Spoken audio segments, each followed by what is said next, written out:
Hello everyone, welcome to Page Manjayari. My name is Rani. Today we're gonna learn lesson 34 that talk about washing the disciples' feet. Okay, let's get started. Wash. Wash. I help my mom to wash the dishes.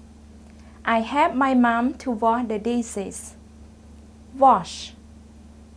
Serve. Serve. I learn to serve others. I learn to serve others. Serve. Sweep the floor.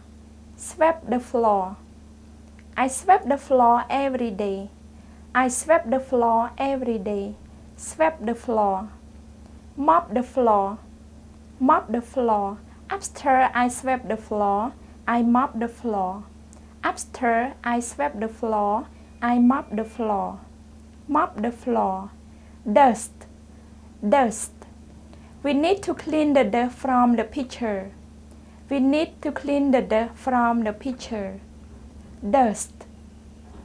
Okay everyone, please repeat after me one more time. Wash. Serve. Serve. Sweep the floor. Sweep the floor. Mop the floor. Mop the floor. Dust. Dust. Thank you so much everyone for watching this video. I hope you understand and you can make the sentence by using the words that we have learned together. If you want to watch a full video with Miss Jenny Taylor, please click the link below. See you next time. God bless you. Bye bye.